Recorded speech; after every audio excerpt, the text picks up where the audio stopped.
You're proud to say sorry to a man who encouraged division, but when federal officers raid Los Angeles communities and injure mothers and arrest teens, then where the hell are you? Where is the accountability, Elon?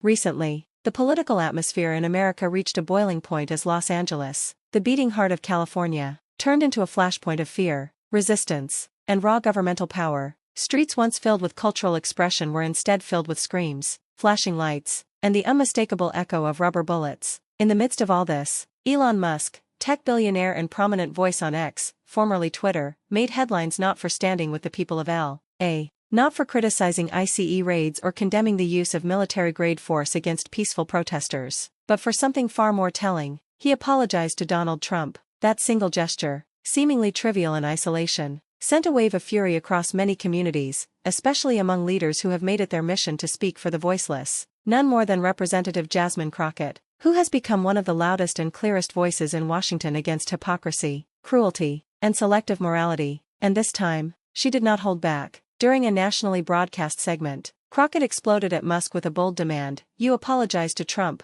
where's your regret for LA? Hell?" What followed was one of the most explosive political callouts in recent memory, a passionate and unrelenting indictment of silence in the face of suffering.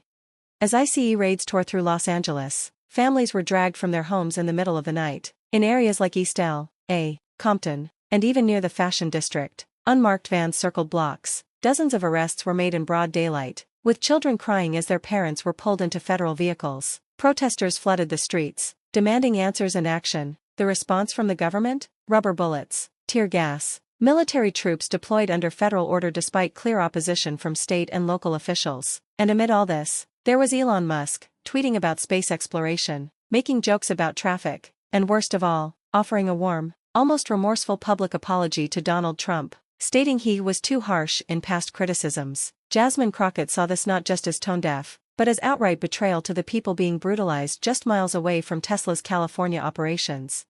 Crockett's fiery address began by pointing out the obvious contradiction. When free speech is threatened, Elon Musk tweets a thread. When cryptocurrency dips, Elon Musk moves markets with a meme. But when federal officers raid Los Angeles communities, injure mothers, and arrest teens, where is he? When journalists are shot with rubber bullets on live TV, where is his outrage? When people lose eyes, limbs, and loved ones, he says nothing. But let Donald Trump sulk for a few days and suddenly Elon's typing up an apology. This is not innovation. This is cowardice.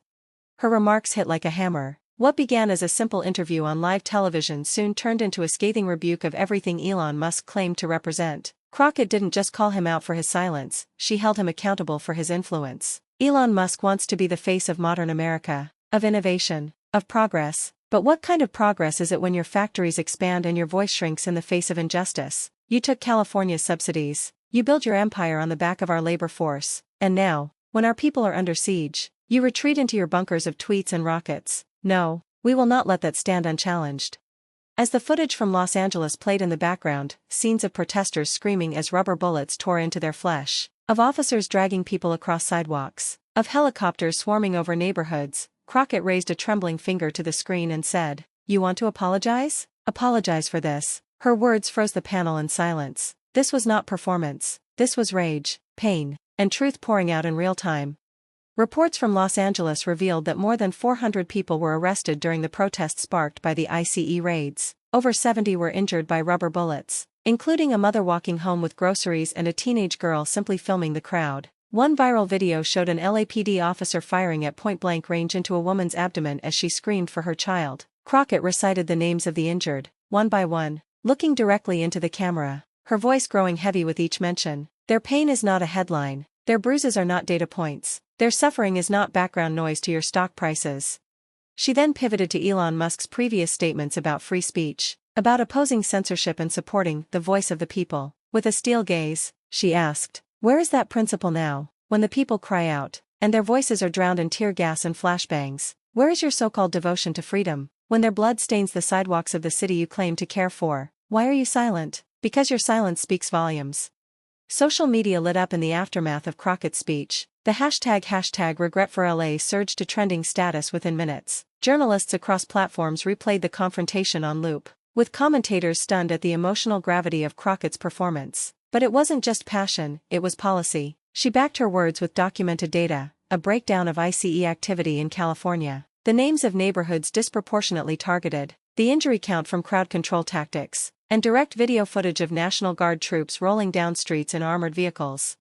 Many pointed out how Elon Musk's companies have directly benefited from public funds and regulatory flexibility in California. Crockett leaned into that fact, arguing that with privilege comes responsibility. You took billions in tax breaks, you build your labs and testing grounds on our soil, but when that soil is soaked with the tears of the people you profit from, you say nothing. You hide behind algorithms and contrive neutrality. Let me tell you something, Mr. Musk, neutrality in times of injustice is not wisdom, it's betrayal. And then came her most haunting line. Staring into the lens, Crockett asked, what if it were your child pulled from her home at 4 a.m.? What if it were your brother hit in the eye with a rubber bullet? What if it were your mother screaming as troops stormed her neighborhood? Would you still be silent then? The silence in the room was deafening. No one interrupted, no one dared. Even critics of Jasmine Crockett acknowledged that her stance struck a raw chord in the nation. Commentators on both left-leaning and conservative outlets agreed that her words brought undeniable attention to the Los Angeles crisis. Those who had ignored the situation found themselves searching for footage, reading testimonies, and questioning why they hadn't known sooner. In that moment, Crockett wasn't just a congresswoman, she was the conscience of a shaken democracy. Her indictment of Elon Musk went beyond the immediate crisis. She brought up his pattern of cherry-picking which causes to support and which to ignore. You'll fly to the moon, but you won't walk Skid Row. You'll build self-driving cars, but you won't stand up for the immigrant families who built the roads beneath them. You'll partner with government defense contracts, but turn your back when that same government unleashes force on civilians.